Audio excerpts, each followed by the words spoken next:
Gauss law क्या होता है, इसके पहले आपसे ये पूछा जाए कि ये जो गॉस लॉ है वो हम अप्लाई कब करेंगे, इलेक्ट्रोस्टैटिक्स का जो गॉस लॉ है वो हमें कब लगाना है।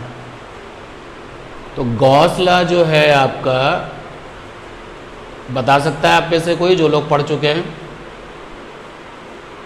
गॉस लॉ क्या होता है ये हम बाद में देख लेंगे, लेकिन गॉस लॉ कब काम करेगा? कोई कंडीशन है, कोई शर्त है कि उस शर्त के लिए तो गॉस लॉ काम करेगा, अदरवाइज काम नहीं करेगा? कोई ऐसी कंडीशन है, कोई ऐसी शर्त है? तो Gauss law valid for conservative field. अब ये कंजर्वेटिव फील्ड क्या होती है? तो कंजर्वेटिव फील्ड आपकी वो फील्ड होती है जो कंजर्वेटिव फोर्स से बनती है। अब अगर आप ये भी भूल गए हो कि कंजर्वेटिव फोर्स क्या होते हैं, तो ये भी मैं आपको बता दूं कि जो कंजर्वेटिव फोर्सेस होते हैं, क्या होते हैं conservative forces? Conservative forces are position dependent.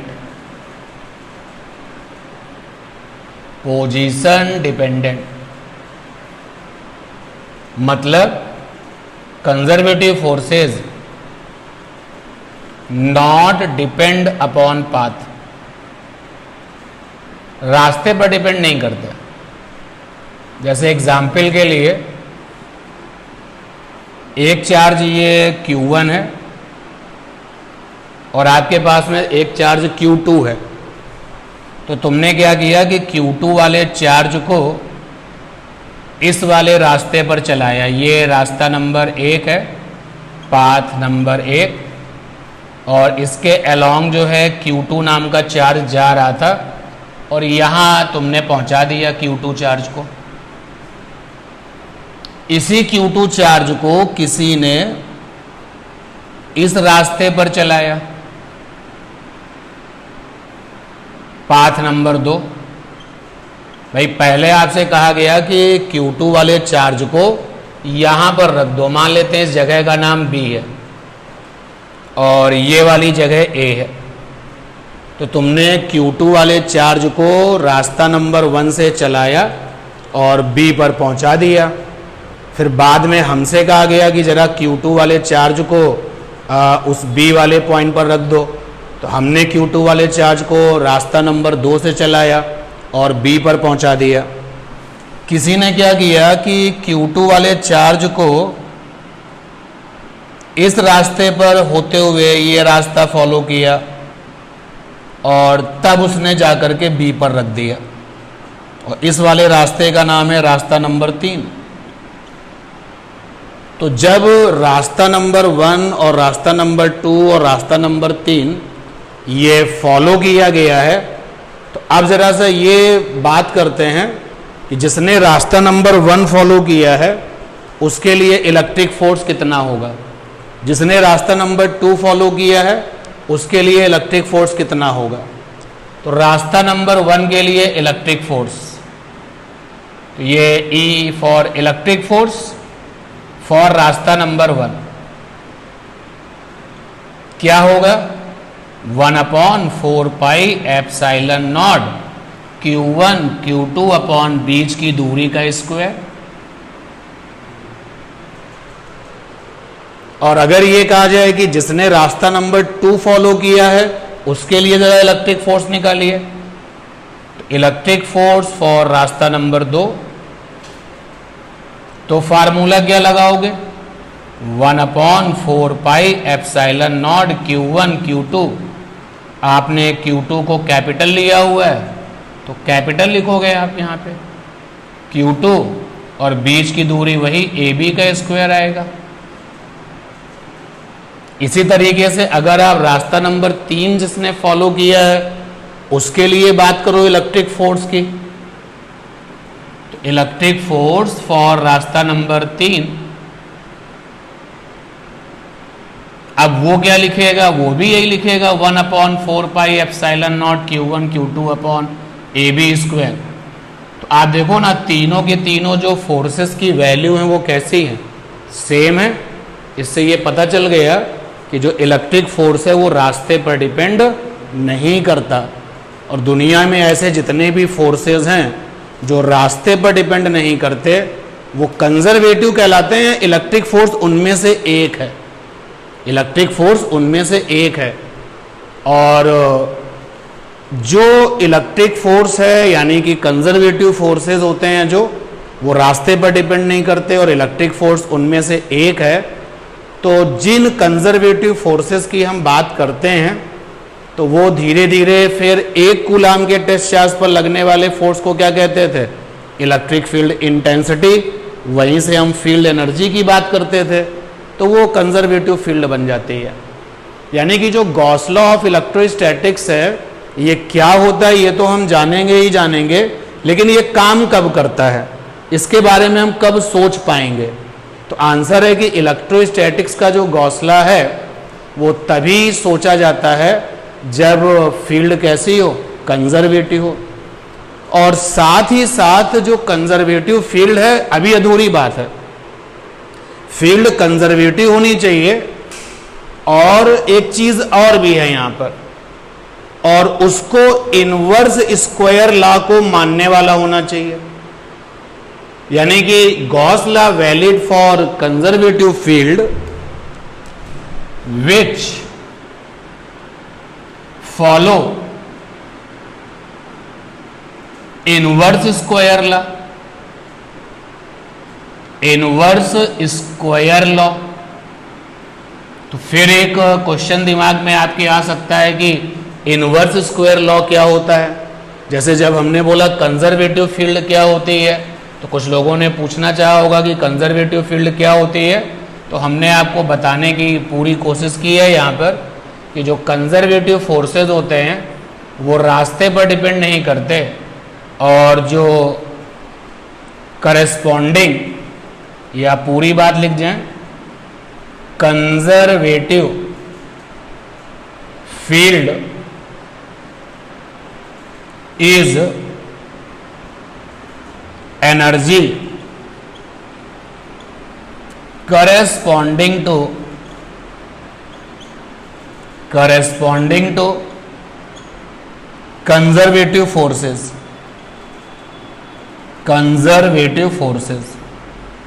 भाई कंजर्वेटिव फोर्सेस के पास में जो है एनर्जी होती है, और उसी एनर्जी को हम कंजर्वेटिव फील्ड कहते हैं। जैसे फॉर एग्जांपल ये सोर्स का चार्ज है और कुछ दूरी पर ये टेस्ट का चार्ज है। तो आपको पता है कि ये सोर्स का चार्ज टेस्ट के चार्ज पर कैसे फोर्स लगा रहा होगा। सोर्स के चार्ज से एनर्जी पैदा होगी, और वो जो एनर्जी होगी वो स्पीड ऑफ लाइट से चलती है, बात हो चुकी है इसके बारे में। स्पीड ऑफ लाइट से चल करके टेस्ट चार्ज पर फोर्स लगाएगी, और ये जो फोर्स होगा ये कंजर्वेटिव होगा, और जो एनर्जी है दैट इज कंजर्वेटिव फील्ड या कंजर्वेटिव एनर्जी आप उसको कह सकते हैं। अब इनवर्स स्क्वायर लॉ क्या होता है भाई, क्योंकि कंजर्वेटिव फील्ड ही केवल इंपॉर्टेंट नहीं है, साथ ही साथ उस कंजर्वेटिव फील्ड को इनवर्स स्क्वायर लॉ को फॉलो करना चाहिए। तो इनवर्स स्क्वायर लॉ क्या होता है, तो कोई भी फिजिकल क्वांटिटी अगर इस बात को मानती है प्रोपोर्शनल टू 1/डिस्टेंस स्क्वायर, तो हम कहते हैं कि ये इनवर्स स्क्वायर लॉ है। यानी कि इसी को, यानी इस फार्मूले को ही बोला जाता है इनवर्स स्क्वायर लॉ। तो ये तीनों बातें यहां फिट बैठती हैं। जैसे आप देखिएगा, जो इलेक्ट्रिक फोर्स है वो प्रोपोर्शनल टू 1/r² होता है। तो ये इलेक्ट्रिक फोर्स किसको मानता है, इनवर्स स्क्वायर लॉ को मानता है। और इलेक्ट्रिक फोर्स से पैदा होने वाली जो एनर्जी होती है तो वो भी जो है इनवर्स स्क्वायर लॉ को मानती होगी। क्लियर है ना ये बात? श्रेया इस चीज को जरा आप भी समझो, जस्ट अभी अभी क्लास स्टार्ट की है कि गॉस लॉ ऑफ इलेक्ट्रोस्टैटिक्स जो है ये आज की क्लास में हम करेंगे। और अभी हमने ये नहीं बताया कि गॉस लॉ क्या कहता है, बल्कि हम ये बता रहे हैं कि गॉस लॉ कब इस्तेमाल होता है, गॉस लॉ लगता कब है। तो यहाँ पर एक पॉइंट लिखा गया है कि गॉस लॉ वैलिड ये तभी काम करता है जब कंजर्वेटिव फील्ड होती है। अब कंजर्वेटिव फील्ड क्या होती है, और which follow the inverse square law, यानी ये पॉइंट लिखा गया कि गॉस लॉ तभी काम करेगा जब दो बातें होंगी। पहली, कंजर्वेटिव फील्ड होगी, और वो फील्ड किसको मानती होगी, इनवर्स स्क्वायर लॉ को। तो ये जानना चाहते हैं अगर आप कंजर्वेटिव फील्ड क्या होती है, तो सबसे पहले कंजर्वेटिव फोर्सेस की बात कर लो। ऐसे फोर्सेस जो रास्ते पर डिपेंड नहीं करते, जो रास्ते पर डिपेंड नहीं करते हैं वो कंजर्वेटिव कहलाते हैं। फ्रिक्शन फोर्स कंजर्वेटिव नहीं है। फ्रिक्शन फोर्स रास्ते पर डिपेंड करता है। अगर रास्ता खुरदरा है तो फ्रिक्शन फोर्स क्या होगा, ज़्यादा होगा, टायर जल्दी खराब हो जाएंगे। और सड़क अगर अच्छी बनी हुई है तो लाइफ टायरों की ज़्यादा होगी। तो बहुत सारे फोर्सेस ऐसे होते हैं जो रास्ते पर डिपेंड करते हैं। जो फोर्स रास्ते पर डिपेंड करते हैं वो आपके नॉन कंजर्वेटिव कहलाते हैं, और जो रास्तों पर डिपेंड नहीं करते उनको क्या कहते हैं, कंजर्वेटिव कहते हैं। अब इलेक्ट्रिक फोर्स रास्ते पर डिपेंड नहीं करता, इस बात से इलेक्ट्रिक फोर्स को कोई मतलब नहीं है रास्ता क्या है, केवल इतने से मतलब है दोनों चार्जों के बीच की दूरी क्या है, दोनों चार्जों के बीच की दूरी क्या है। जैसे सपोज कर लो एक चार्ज ये है Q1, और ये एक हम पहाड़ी बना रहे हैं, और ये चार्ज है Q2। तो Q2 को हम इस रास्ते से भी वहां पहुंचा सकते हैं, Q2 को हम इस रास्ते से भी वहां पहुंचा सकते हैं, और Q2 को हम इस रास्ते से भी पहुंचा सकते हैं, Q2 को हम इस रास्ते से भी पहुंचा सकते हैं। अगर इस जगह का नाम A हो और इस जगह का नाम B हो, और इस रास्तों के नाम रख देते हैं रास्ता नंबर 1, रास्ता नंबर 2, रास्ता नंबर 3, रास्ता नंबर 4। अलग अलग रास्तों से Q2 को B तक पहुंचाया जा सकता है। लेकिन जब इलेक्ट्रिक फोर्स आप लिखने जाओगे तो आप केवल AB का स्क्वायर लिखोगे ना नीचे। भाई नीचे फार्मूले में क्या आता है इलेक्ट्रिक फोर्स के, 1/r स्क्वायर आता है। तो नीचे क्या लिखा जाएगा, AB का स्क्वायर। AB माने दूरी, AB माने दूरी, उस दूरी में कहीं रास्ता है ना, क्योंकि रास्ते नंबर 1 की तो दूरी अलग है और रास्ते नंबर 2 की जो दूरी है वो अलग है। लेकिन जब फार्मूले में हम लेते हैं तो केवल क्या लेते हैं, Q1 और Q2 के बीच की दूरी। हम इससे कोई मतलब नहीं रखते कि रास्ता क्या है। तो जो फोर्स रास्ते पर डिपेंड नहीं करते वो कंजर्वेटिव फोर्सेस कहलाते हैं, और इलेक्ट्रिक फोर्स वास्तव में रास्ते पर डिपेंड नहीं करता है, इसलिए कंजर्वेटिव है। तो कंजर्वेटिव फोर्सेस क्या होते हैं, लिखा गया है, ये पोजीशन पर डिपेंड करते हैं। ए वाली पोजीशन, बी वाली पोजीशन, ये रास्तों पर डिपेंड नहीं करते हैं। अच्छा, कंजर्वेटिव फोर्सेस जब बनते हैं तो अब आप इलेक्ट्रोस्टैटिक्स में इतना आगे आ चुके हैं कि आपको पता है कि जब ए वाला चार्ज बी वाले चार्ज पर फोर्स लगाएगा तो एक एनर्जी पैदा करेगा, और वो जो एनर्जी है वो स्पीड ऑफ लाइट से चलेगी। तो वो जो स्पीड ऑफ लाइट से चलने वाली एनर्जी है उसी को क्या बोलते हैं, फील्ड एनर्जी। क्या बोलते हैं, फील्ड एनर्जी। और कंजर्वेटिव फोर्सेस की फील्ड एनर्जी का नाम क्या होगा, कंजर्वेटिव फील्ड। ठीक है।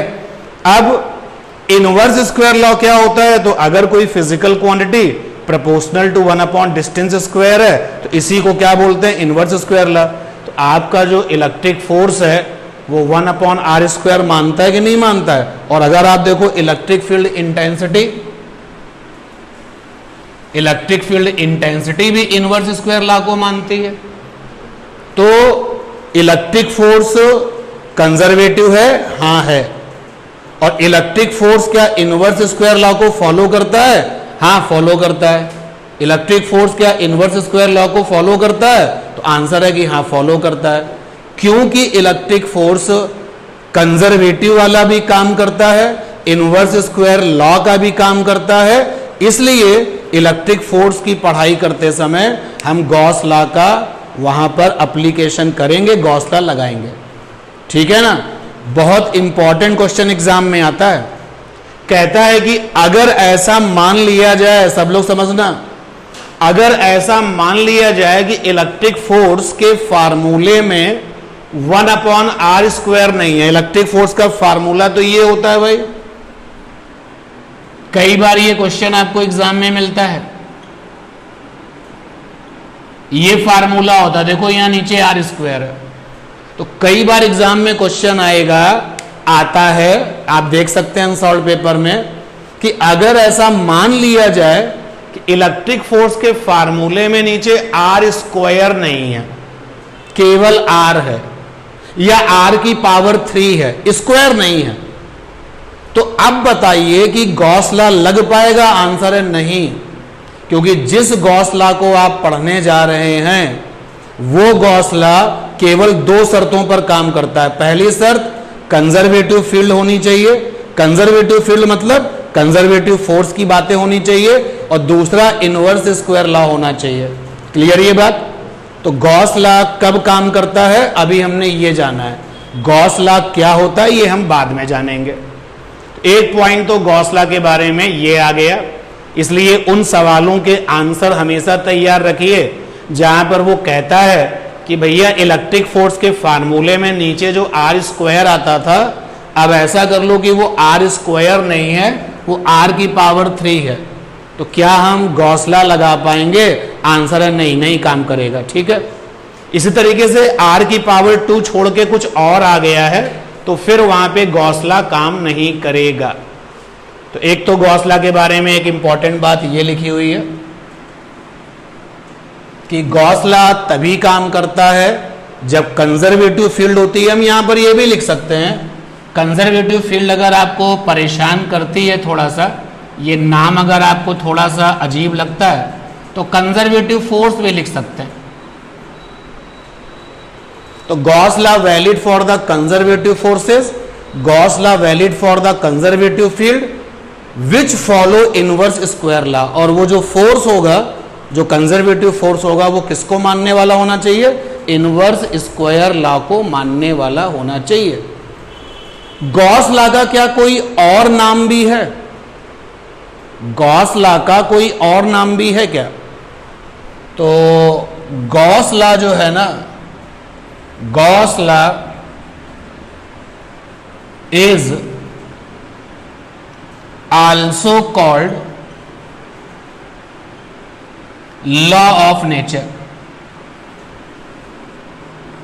लॉ ऑफ नेचर मतलब प्रकृति का नियम। तो अगर ये साउंड आपको मिलती है कि what is law of nature, तो ये जो गॉस लॉ है इसी को क्या बोलते हैं? लॉ ऑफ नेचर, प्रकृति का नियम। क्यों कहते हैं? क्या वजह हो सकती है?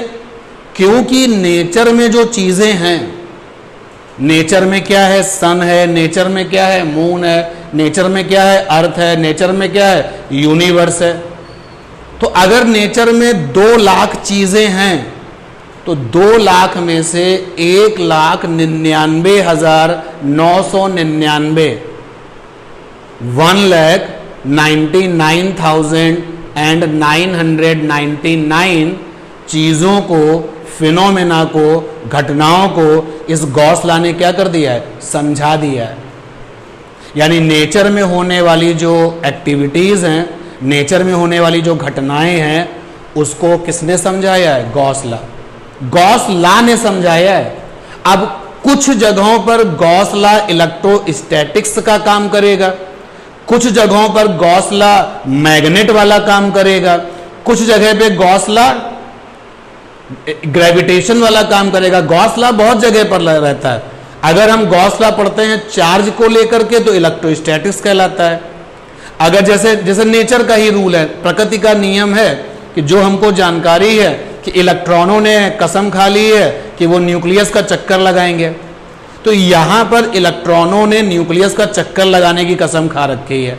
ये तुमने मेंटेन थोड़ी ना किया है, तो नेचुरल फिनोमेना है ना। तो इस लॉ को समझाने के लिए कौन आएगा? Gauss law of electrostatics. और जब हम बात करेंगे कि अर्थ सन का चक्कर क्यों लगा रही है, तो वहां पे काम आएगा Gauss law of gravitation, Gauss law of gravitation वहां पर काम आएगा।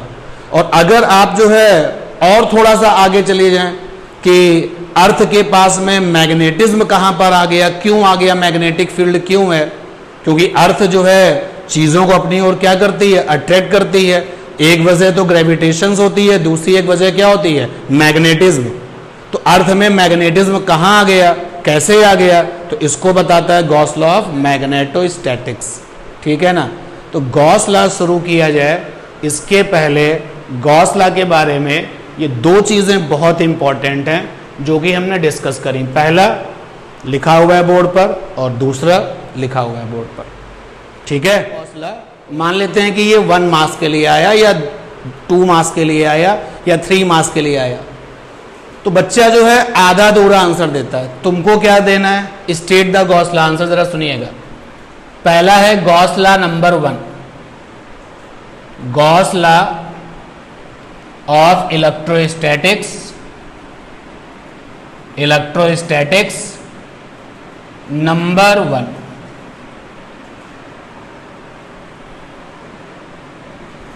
फिर है Gauss law of electrostatics number 2।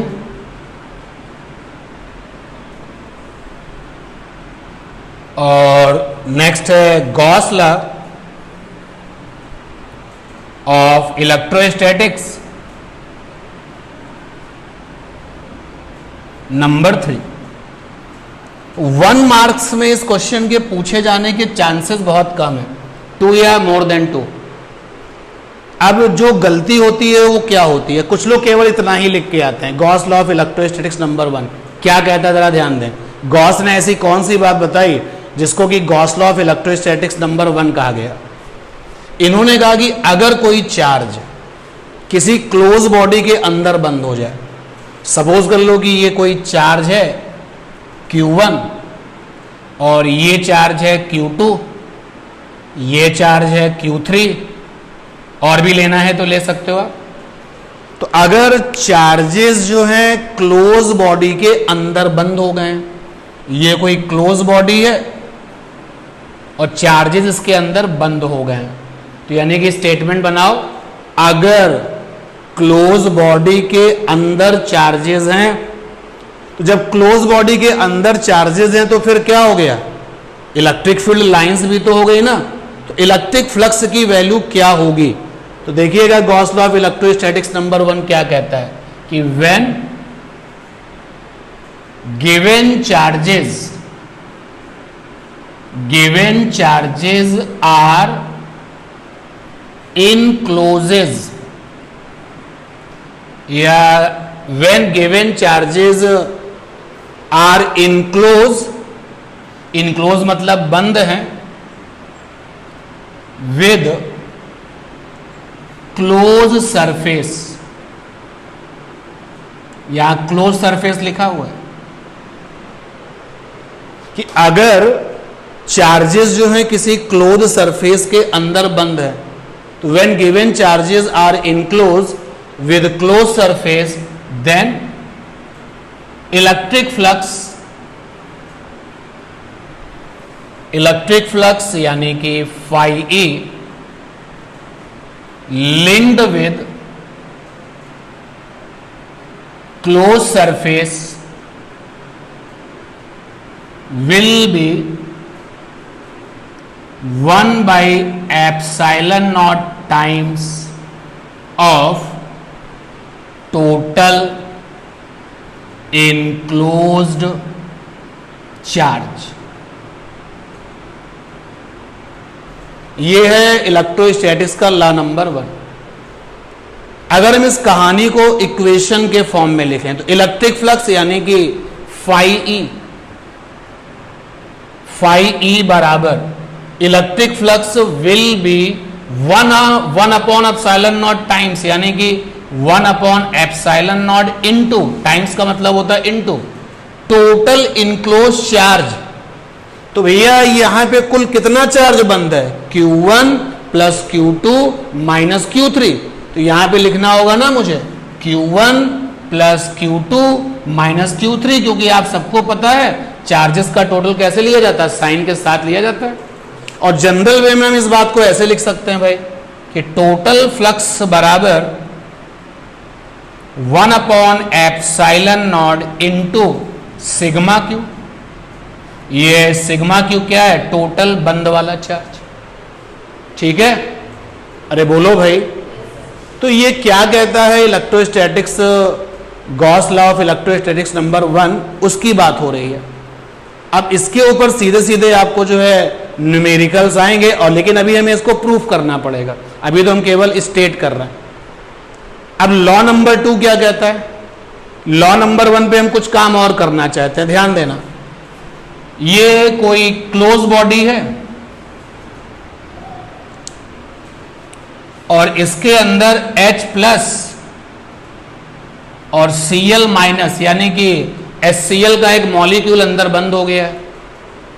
तो हमने उस मॉलिक्यूल को बॉन्ड में दिखाया है आपके सामने, H के ऊपर प्लस होता है, Cl पे क्या होता है माइनस।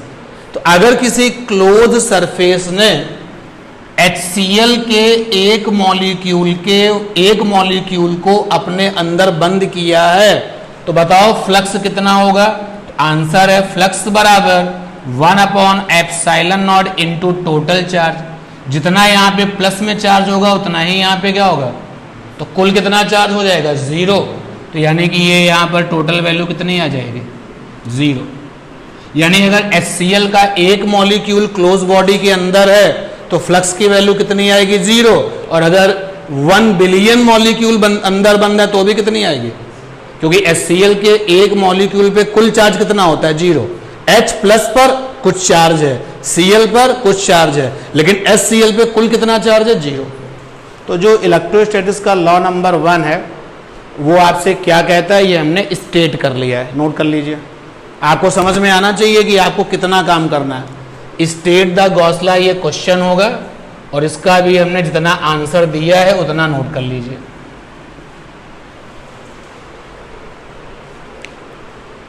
फिर हम लोग नंबर 2 क्या एक बार पढ़ देता हूं। Gauss law of electrostatics number 2, when given charges are not enclose with close surface then the electric flux link with close surface will be 0। यहां पे क्लोज बॉडी आप देख रहे हो, सारे के सारे चार्जेस बाहर हैं, तो अगर ऐसा है तो फ्लक्स की वैल्यू 0 होगी। अगर इसको हम मैथमेटिकल वे में लिखें तो फाई E बराबर क्या हो जाएगा, 0। ये हो गया लॉ नंबर 2। अब लॉ नंबर 3 क्या है, जरा इसको भी यहीं निपटा लेते हैं। लॉ नंबर 3, तो लॉ नंबर 3 क्या है, गौर करना। लॉ नंबर 1 क्या करता है कि चार्जेस सब अंदर हैं, और लॉ नंबर 2 क्या करता है, चार्जेस सब बाहर हैं, और लॉ नंबर 3 क्या करेगा, चार्जेस ना तो अंदर है ना बाहर है, कहां है, सरफेस पर है। देखो यहीं से बनेगा। तो when given charges are at surface of close body. मजेदार बात यह कि तीनों लॉ में क्लोज बॉडी है, तीनों लॉज में क्लोज सरफेस है, चाहे आप क्लोज बॉडी लिखो या क्लोज सरफेस लिखो। तो when given charges are at surface of close body then total electric flux linked with body लिखो सरफेस लिखो, बात एक ही है, विल बी, और विल बी के आगे ये मैंने थोड़ा सा आपके लिए ऑप्शन दिया। अब कितना होगा भाई, लॉ नंबर 1 में तो कहा कि 1/ε0 टाइम्स ऑफ टोटल चार्ज होगा इन क्लोज वाला। लॉ नंबर 2 में कह दिया कि नहीं भाई 0 होगा। अब कितना होगा, तो अब कितना होगा ये रटा नहीं जा सकता, अब कितना होगा ये निकालना पड़ेगा। तो आगे मैं लिख रहा हूं विल बी, और आगे फिल इन द ब्लैंक्स है। तो आंसर होगा calculate by integration. Will be के आगे मैं लिखा कैलकुलेट बाय इंटीग्रेशन, रटा रटाया कोई आंसर नहीं आएगा। मतलब इसका मतलब क्या है बाय इंटीग्रेशन? तो चलते हैं पिछली वाली क्लास में टोटल फ्लक्स निकालते थे तो ऐसे लिखते थे, क्लोज का साइन लगाते थे और क्या लिखते थे अगर याद हो? साधना बताओ क्या आया था? नहीं वो तो इसके पहले क्या आया था, वो तो लास्ट में था। नहीं पहले आया था डी फाई ई, और जब आगे गए थे तब क्या आया था? 1/4 pi epsilon not Q D omega, ये आया था। इसी का अगला लुक आया था E D A cos theta, और इसी का अगला लुक आया था ई डॉट डी ए। तो गॉस ने साफ साफ बताया कि अगर आप इस सिचुएशन में फ्लक्स निकालोगे तो फिर आपको कैलकुलेट करना पड़ेगा बाय द इंटीग्रेशन। तो लॉ नंबर 3 देखिए एक बार पढ़ के कि when given charges at the surface of close body then the total electric flux linked with body will be, तो आंसर है विल बी के बाद क्या? Calculate by integration. अब जब इंटीग्रेशन करते थे तो क्लोज बॉडी के लिए ये था, सॉल्व करके कितना आएगा वो हमें देखना पड़ेगा। अब केस टू केस, जैसे सपोज कर लो कि अगर क्लोज बॉडी ये, ध्यान देना, अगर एक क्लोज बॉडी ये है स्फेयर और चार्ज ये रखा हुआ है, मान लेते हैं फ्लक्स की वैल्यू φ1 आ गई, इंटीग्रेशन करके निकाला गया φ1 आ गया। तो आगे देखना भाई, अगर क्लोज बॉडी ये है क्यूब, चार्ज ना तो अंदर है ना ही बाहर है, अब फ्लक्स की वैल्यू φ2 आ गई, तो देखो φ1 और φ2 बराबर नहीं होंगे, यानी इसका मतलब ये हो गया कि जो फ्लक्स निकल के आएगा जब क्लोज बॉडी की ज्योमेट्री अलग होगी तो अलग आंसर आएगा, जब क्लोज बॉडी की शक्ल अलग होगी तो अलग आंसर आएगा। इस तरीके से फ्लक्स को बार बार क्या करना पड़ेगा? निकालना पड़ेगा। तो जब भी आपसे क्वेश्चन पूछा जाए state the Gauss law, 3 laws लिख के आइएगा, वैसे तो 4 है लेकिन 3 जरूर लिख के आइए। और एक्सप्लेन करने की अगर हम बात करें तो आपको लॉ नंबर 1 को एक्सप्लेन करना पड़ता है, लॉ नंबर 2 को एक्सप्लेन करना पड़ता है। लॉ नंबर 3 का एक्सप्लेनेशन आपके सिलेबस में नहीं है, लेकिन लॉ नंबर 3 आता है, लॉ नंबर 3 आपको लिखना है, एक्सप्लेनेशन आपके सिलेबस में नहीं है। क्लियर है बात? नोट करिए। तो एक्सप्लेनेशन ऑफ लॉ नंबर 1 देख सकते हो, ये क्लोज बॉडी है, अंदर Q1 चार्ज है, Q2 चार्ज है, Q3 चार्ज है। जो लोग पिछली वाली क्लास में थे, बताइए फ्लक्स निकालने के लिए क्या करते थे? बड़ी सी क्लोज बॉडी आप देख पा रहे हो, और बड़ी सी क्लोज बॉडी के सामने पॉइंट चार्ज है, फ्लक्स कैसे निकलता था? किस तरीके से आगे बढ़ते थे? भाई फ्लक्स निकालने के टोटल कितने फार्मूले थे? 7 फार्मूले थे। जरा मैं लिखता हूं, फ्लक्स निकालने का एक फार्मूला ये था, फ्लक्स निकालने का दूसरा फार्मूला ये था, फ्लक्स निकालने का तीसरा फार्मूला ये था, 3 ब्रैकेट थे, 1/4 pi epsilon not Q D omega. Flux निकालने का चौथा फार्मूला ये था, E D A cos theta. Flux निकालने का 5वां फार्मूला ये था, E dot D A. Flux निकालने का 6ठा फार्मूला ये था, integration E dot D A. और फ्लक्स निकालने का 7वां फार्मूला ये था, ई डॉट डी ए। तो ये जो 6 नंबर का फार्मूला था, यानी ये वाला, ये हम तब लगाते हैं जब point charge and DIG big open surface given, open surface given. और ये वाला फंडा अंतर लगाते हैं जब चार्जेस होते हैं और क्या होती है? Close surface. तो हमारा यही वाला फंडा लगेगा।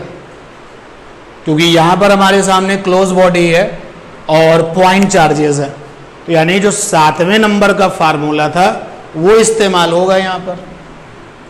अब कैसे इस्तेमाल होगा? जब 7वें नंबर का फार्मूला ये जो लिखा हुआ है, ये जो आपके सामने है, ये रिजल्ट है, ये बना कैसे था? इस फार्मूले को बनाने के लिए हमने क्या किया था? टेक छोटा एरिया एलिमेंट, भूल गए हो आप लोग, कल ही पढ़ा था भाई। ये जो रिजल्ट आया, ये आया कैसे था? ये रिजल्ट कैसे आया था उसकी भी मैं रिवीजन करा देता हूं, क्योंकि एग्जाम हमको देना है ना, तो हर चीज आपको जो है स्पून फीडिंग के साथ यहां पर मिल रही है। एक छोटा सा एरिया एलिमेंट लेना होता था, फिर क्या करते थे? फाइंड छोटा इलेक्ट्रिक फ्लक्स, जिसको कि हम d5 से लिखते थे, और कैसे निकलता था? ऐसे निकलता था 1/4 pi epsilon not q d omega, ऐसे निकलता था। उसके बाद क्या करते थे? उसके बाद में find total electric flux, electric flux वो कैसे आएगा? इंटीग्रेशन करने से d∅e, तो d∅e की वैल्यू हो जाएगी 1/4 pi epsilon not q d omega. और इसी को हम लोग क्या लिख सकते हैं? अरे भाई इस पूरे को क्या लिख सकते हैं? क्लोज बॉडी है इसलिए इंटीग्रेशन पे ध्यान देना, e dA cos थीटा, इसी को ये लिख सकते हैं। शुरुआत ऐसे करते थे। तो अब एग्जाम में ये सब चीजें आपको नहीं करनी, एग्जाम में तो सीधे रिजल्ट करना, मैं आपको रिवाइज करा रहा हूं। चलिए अब ये क्वेश्चन कैसे करेंगे? टेक छोटा सा एलिमेंट्री एरिया, तो जहां भी आपका मानो, चलो हमने कहा ये हमारे पास में छोटा सा एलिमेंट्री एरिया है, ये कितनी वैल्यू का है? dA, तो dA इज ए छोटा सा एलिमेंट्री एरिया। ये जो छोटा सा एलिमेंट्री एरिया है, Q1 पे कितना सॉलिड एंगल बना रहा है? तो d ओमेगा 1। ये छोटा सा एलिमेंट्री एरिया Q2 पर कितना सॉलिड एंगल बना रहा है? d omega 2। और ये छोटा सा एलिमेंट्री एरिया Q3 पर कितना सॉलिड एंगल बना रहा है? d omega 3। अच्छा, d ओमेगा से लिंक फ्लक्स कितना होता है? यानी कॉन्सेप्ट है अपना कि अगर कोई हमसे पूछे कि electric flux linked with solid angle d omega, तो फंडा है 3 ब्रैकेट, पहले ब्रैकेट में 1/4 पाई एप्सिलॉन नॉट, दूसरे ब्रैकेट में पॉइंट चार्ज, तीसरे ब्रैकेट में d ओमेगा। तो ये जो d ओमेगा 1 सॉलिड एंगल है उससे कितना लिंक फ्लक्स होगा? वो भी छोटा सा ही तो होगा, तो ये मान लिया d∅1 है, और d ओमेगा 2 से लिंक फ्लक्स कितना है? d∅2 है, और d ओमेगा 3 से लिंक फ्लक्स कितना है? d∅3 है। एग्जाम में इसका डेरिवेशन करते समय आप कहानी मत सुनाइए, वो टाइम निकल गया कहानी सुनाने वाला, सब कुछ डायग्राम को बोलने दो। यानी कि मुझे यहां नहीं लिखना है कि d ओमेगा 1 क्या है, d∅1 क्या, सब कुछ डायग्राम बोल रहा है। दिखाई दे रहा है कि d ओमेगा 1 के पास में d∅1 है, यानी लिंकिंग फ्लक्स है। तो d∅1 कितना होगा भैया? ये छोटा सा फ्लक्स, तो d∅1 आ जाएगा 1/4 pi epsilon not Q1 d omega 1। d∅2 कितना आ जाएगा? 1/4 pi epsilon not Q2 d omega 2। और d∅3 कितना आ जाएगा? 1/4 pi epsilon not d omega 3। Common sense की बात है कि d ओमेगा 1 छोटा है, क्योंकि छोटे एरिया ने बनाया है, तो करस्पॉन्डिंग फ्लक्स भी क्या होगा? छोटा ही होगा। सिमिलरली करस्पॉन्डिंग फ्लक्स क्या होगा? छोटा ही होगा। सिमिलरली करस्पॉन्डिंग फ्लक्स क्या होगा? छोटा ही होगा। आपको टोटल फ्लक्स चाहिए तो और आगे चलते हैं भाई, देखिएगा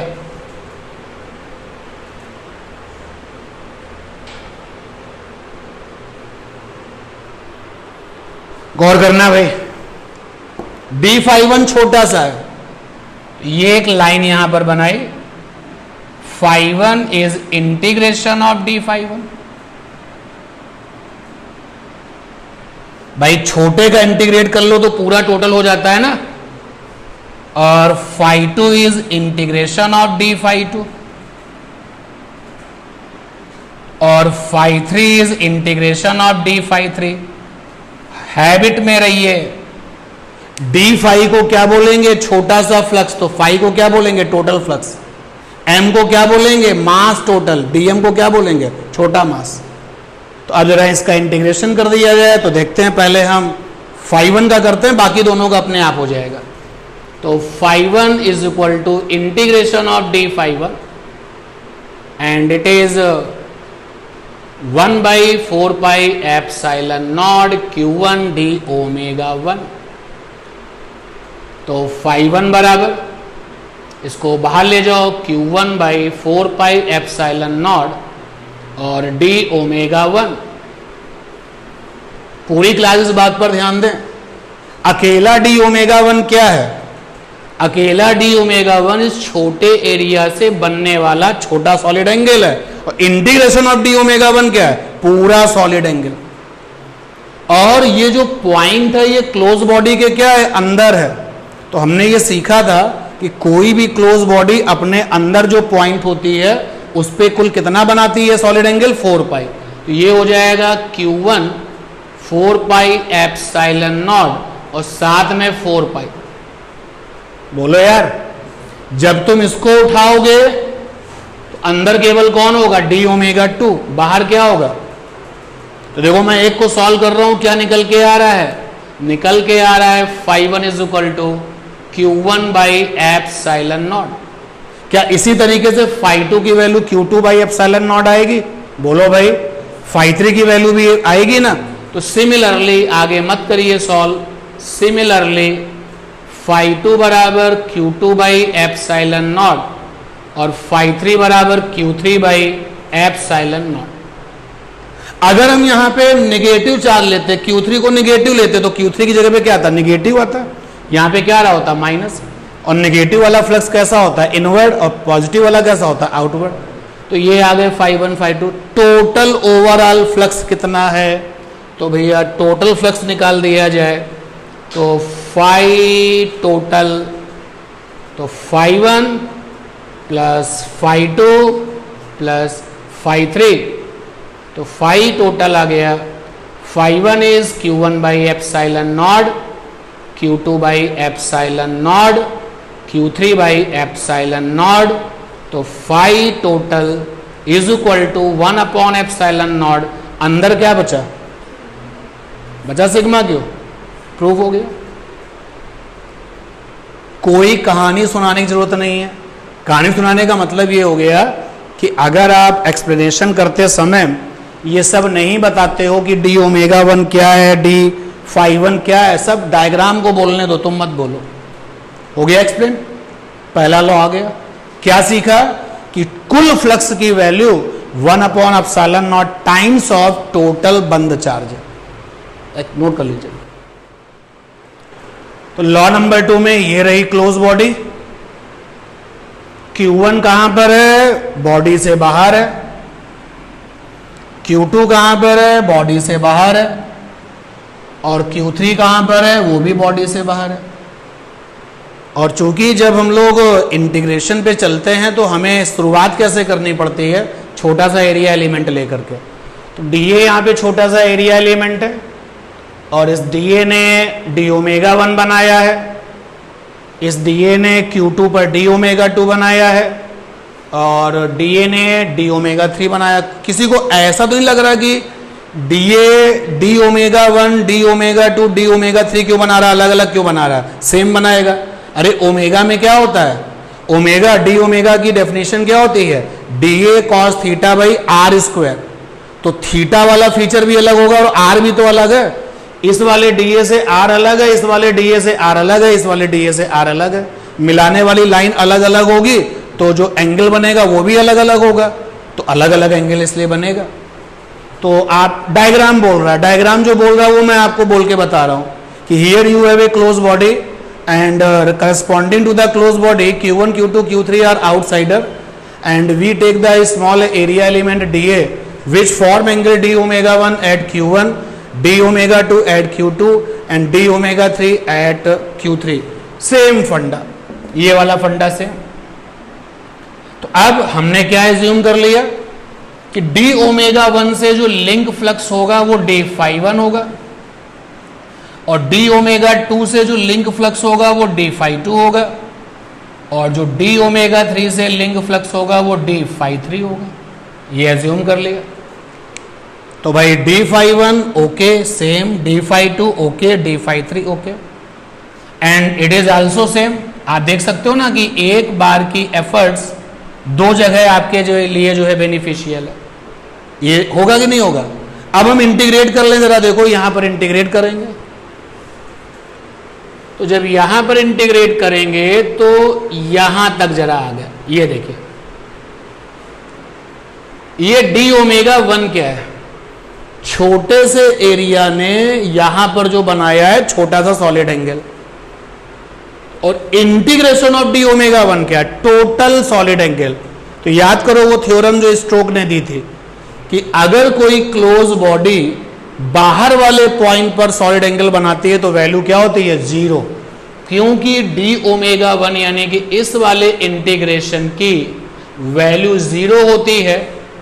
ये हमको स्टोक ने बताया था, स्टोक की थ्योरम ने बताया था, इसलिए phi 1 की वैल्यू क्या आ गई? 0। बोलो उसी तरीके से phi 2 में भी मामला होगा और phi 3 में भी मामला होगा। तो इसी तरीके से जब phi 2 में आप जाओगे तो यहां पे इंटीग्रेशन ऑफ d ओमेगा 2 रहेगा।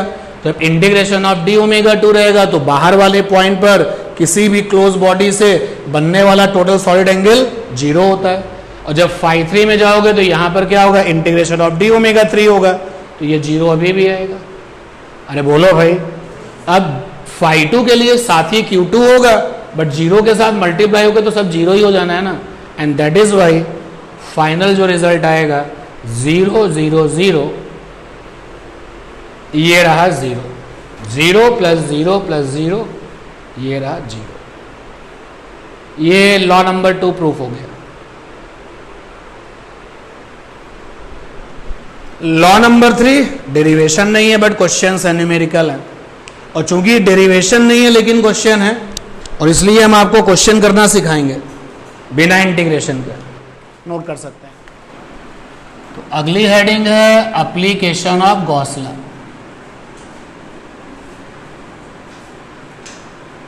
एक्चुअली हम एप्लीकेशन करेंगे गॉस के लॉ नंबर 1 का। ये जो ब्रैकेट वाली बात है ये तुम्हारे अपने खुद के लिए है, एग्जाम में लिखने के लिए नहीं है। ये जो लॉ नंबर 1 है उसका हम एप्लीकेशन करेंगे।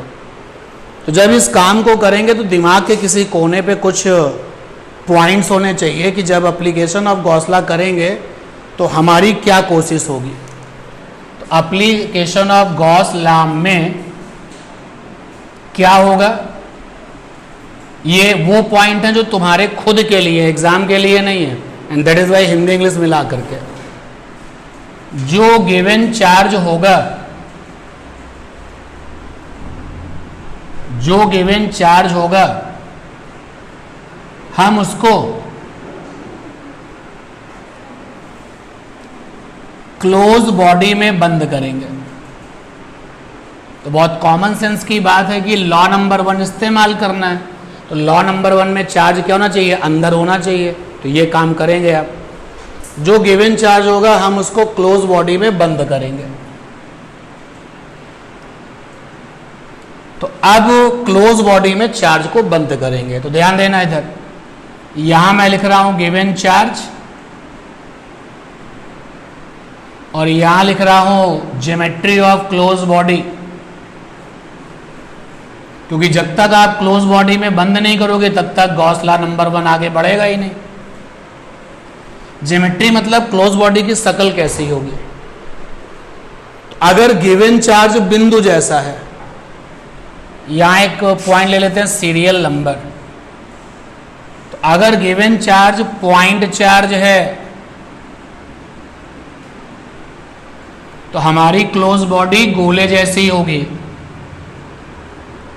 अगर आपके दिमाग में आया कि गोले जैसी क्यों होगी, तो उसका भी जवाब है। अगर आप गोले जैसी बॉडी नहीं लोगे तो क्या क्या समस्याएं आ जाएंगी, अभी थोड़ी देर में जब हम एप्लीकेशन करेंगे तो आप खुद देखेंगे कि अच्छा इस वजह से गोला लेने के लिए कहा गया। अगर कोई पॉइंट चार्ज है और हमें गॉस लॉ लगाना है, एप्लीकेशन ऑफ गॉस लॉ लगाना है, तो हम उस पॉइंट चार्ज को बंद करने के लिए जो क्लोज बॉडी की शक्ल है वो स्फेरिकल लेंगे, स्फेयर जैसे लेंगे।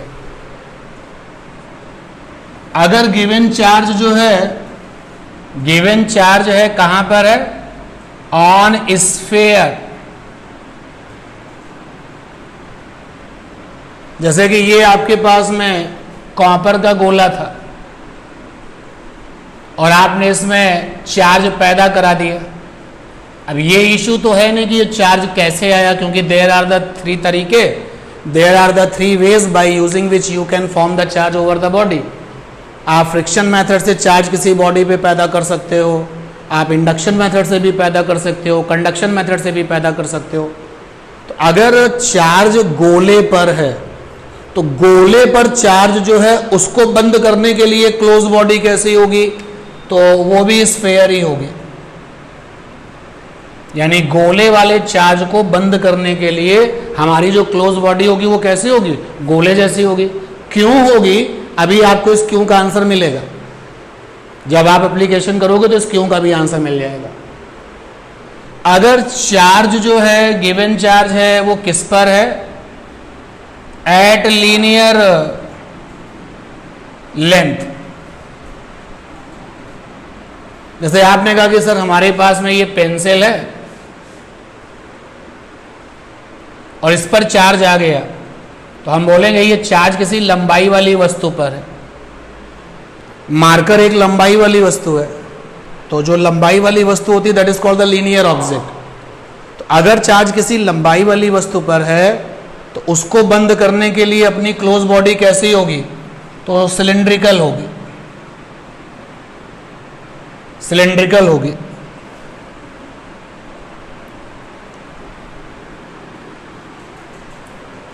और अगर चार्ज किसी सिलेंडर पर है, ऑन सिलेंडर,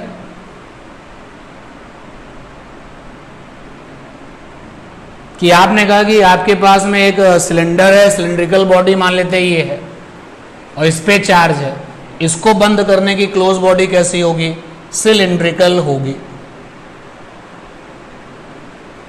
तो पहले इतना काम कर लेते हैं, और भी आगे है बट चूंकि स्पेस भी नहीं है और 4 पॉइंट हो चुके हैं तो पहले 4 पॉइंट फॉलो तो कर लिए जाए।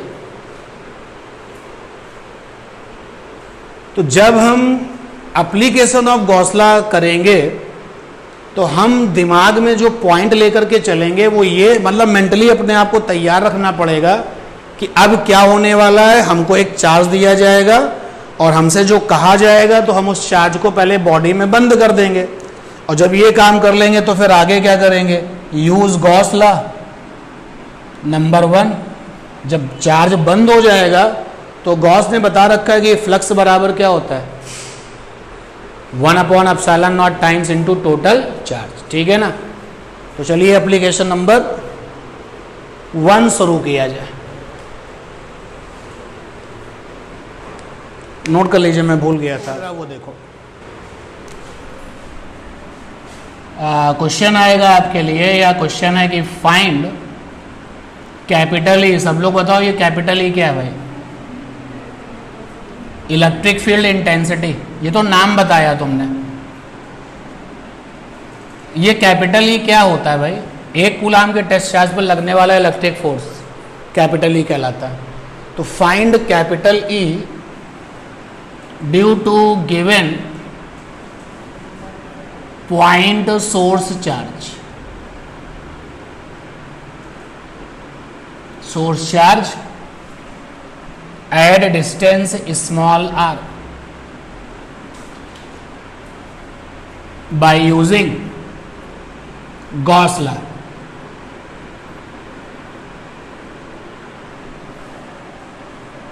यानी इस क्वेश्चन को तुम पहले भी कर चुके हो। E बराबर आया था 1/4 pi epsilon naught source charge by r square. SC source charge जो कि फोर्स लगाता है, ये तुम पहले भी कर चुके हो। आज भी तुमको यही काम करना है, लेकिन गॉस लॉ लगा के करना। पहले तुमने इसको किया था कूलाम्स लॉ से किया था, इस फंडे को आपने कूलाम्स लॉ से किया था। तो आज आपको यही काम करके दिखाना है गॉस लॉ से। तो आपके पास में एक पॉइंट वाला सोर्स चार्ज है, तो ये मान लेते हैं कि सोर्स चार्ज है। कितनी वैल्यू का है? Q वैल्यू का है। इससे R दूरी पर इलेक्ट्रिक फील्ड निकालनी है। तो गॉस लॉ लगाना है तो पॉइंट चार्ज को पहले बंद करना पड़ेगा। उधर सजेशन दिया गया कि पॉइंट चार्ज को बंद करने के लिए हमारी जो क्लोज सरफेस होती है, उसी क्लोज सरफेस को गॉसियन सरफेस भी कहा जाता है। तो जो हमारी क्लोज सरफेस होती है वो गोले जैसी होती है। तो हमने कहा कि भाई R दूरी का एक गोला ले लो। आपने कहा कि गोला ना लेते, कोई टेढ़ी मेढ़ी अगर क्लोज बॉडी लेते तो मकसद तो तब भी पूरा हो जाता। चलो देखते हैं। ये Q चार्ज है, R दूरी पर E निकालना है। तो आपने कहा कि गोला लेना है, स्फेयर लेना है। अगर हम इस शक्ल की कोई क्लोज बॉडी लेते हैं, ये देखो, एक बात याद रखना कि जिस जगह पर E निकालना है उस जगह से गॉसियन सरफेस को पास होना चाहिए, यानी गॉसियन सरफेस जो है उससे छूते हुए जानी चाहिए। तो आप देख सकते हो टेढ़ी मेढ़ी ये गॉसियन सरफेस है और देखो इस जगह से छूते हुए जा रही है। तो यहां पर भी चार्ज क्लोज बॉडी के अंदर है और यहां पर भी चार्ज क्लोज बॉडी के अंदर है। दोनों में तो क्लोज बॉडी के अंदर है ना, गोला ही क्यों लिया जाए? अभी देखो इसका आंसर मिलेगा। अब जैसे ही तुमने गॉसियन सरफेस लिया तो इसका सलूशन स्टार्ट करते हैं कि नाउ भी इसको हम लोग समझेंगे और बाद में हटा देंगे। तो now we consider Gaussian surface, Gaussian spherical surface. टेढ़ी मेढ़ी क्लोज बॉडी लेने पे कोई नुकसान तो नहीं है, अभी तक तो कोई नुकसान नहीं है, क्योंकि टेढ़ी मेढ़ी क्लोज बॉडी ने भी चार्ज को अपने अंदर बंद कर लिया है और तुम्हारी गोले जैसी गॉसियन सरफेस ने भी चार्ज को अपने अंदर बंद कर लिया है। यूज कर दो लॉ, यूज गॉस लॉ।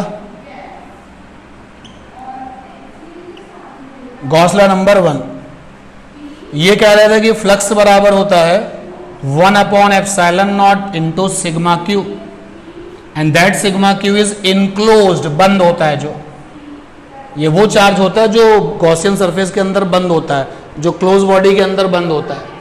तो यहां से फाई ई की वैल्यू आ गई 1/ε0 इंटू में क्यू, क्योंकि इतना ही चार्ज बंद है। क्लियर ये बात? अब फाई को हम ब्रेक कर रहे हैं क्योंकि हमको क्लोज बॉडी के लिए, सब लोग समझे कि क्लोज बॉडी के लिए फाई ई बराबर कितना होता है? Integration of E D A होता है कि नहीं होता है? तो हमने यहां पे लिख दिया भाई integration of E dot D A. लिख सकते हैं, बिल्कुल लिख सकते हैं। इनटू में क्यू, ये आ गया। क्यों लिखा है इसके लिए? तो रीजन ये है भाई, ये रीजन रहा। अगर ओपन होता तो ये इंटीग्रेशन में सर्कल हटा देते हैं। अब देखिए इसको और ओपन करते हैं, mod of E mod of D A cos theta और क्यू बाई एप्सिलॉन नॉट। ठीक, अब आप ध्यान देना, जो चार्ज से इलेक्ट्रिक फील्ड निकले गया, देखो समस्याएं सुनो, क्यों उसने गोले वाली बात करी थी।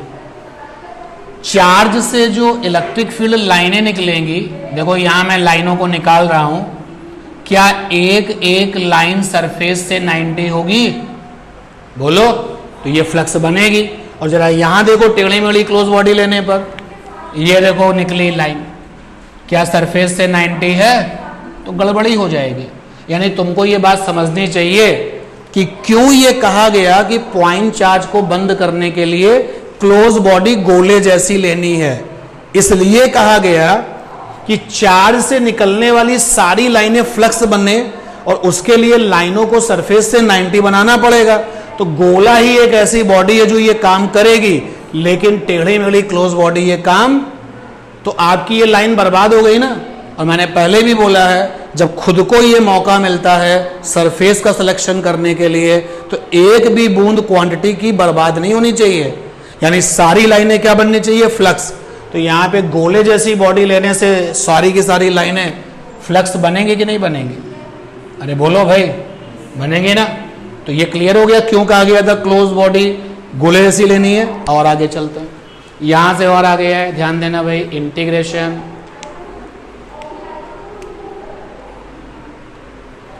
ई मॉड ऑफ ई को ई लिख सकते हैं, मॉड ऑफ डी ए को डी ए लिख सकते हैं। अब देखो थीटा की जगह पे 90 या 0 तो 0 है, समझो क्यों।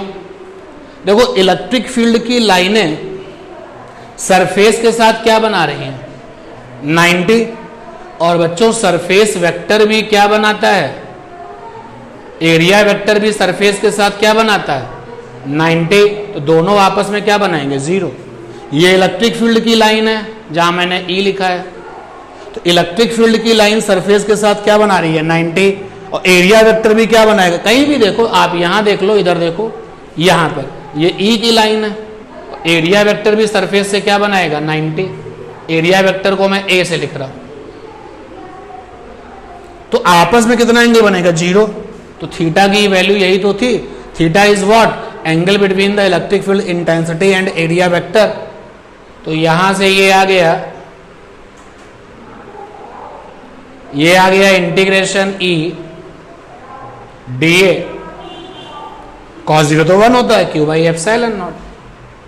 इंटीग्रेशन किस में लगता है, जो वेरिएबल है, यहां पे वेरिएबल कौन है, डी है भाई, छोटा एरिया लिया हुआ है ना, तो इंटीग्रेशन के अंदर कौन रहता है, डी एक्स डी टी। भाई जो लोग इंटीग्रेशन वाले टर्म्स हैं, जो इंटीग्रेशन वाले वेरिएबल हैं, तो यहां पर इंटीग्रेशन के अंदर कौन रहेगा, डी ए। ये बात नहीं क्लियर हो रही है भाई। अगर मैं ऐसे लिखूं डी एक्स, तो यहां पे इंटीग्रेशन किसके रेस्पेक्ट में, एक्स के रेस्पेक्ट में।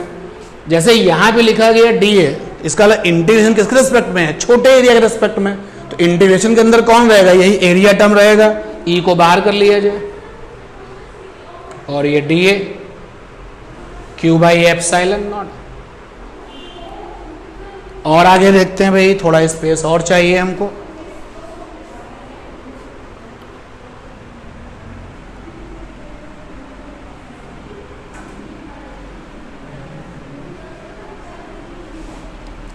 लीजिए आंसर आने वाला है भाई, ई। ये क्या लिखा हुआ है, टोटल एरिया। केवल डी ए क्या है, एरिया छोटा सा, लेकिन डी ए ऑफ इंटीग्रेशन है टोटल एरिया। तो आपने जो स्फेयर लिया है, इसका टोटल एरिया क्या बनेगा, रेडियस क्या बनेगी, छोटा आर। तो टोटल एरिया बनेगा 4 pi r square Q by epsilon not. E बराबर कितना आ गया, 1/4 pi epsilon not Q by r square. आया भाई रिजल्ट, कैपिटल क्यू क्या है यहाँ पर, सोर्स चार्ज। लेकिन जो ये रिजल्ट आया किसकी हेल्प से आया, गॉस लॉ की। इसके पहले तुमने इसको किससे किया था, कूलाम्स लॉ से। नोट कर लीजिए।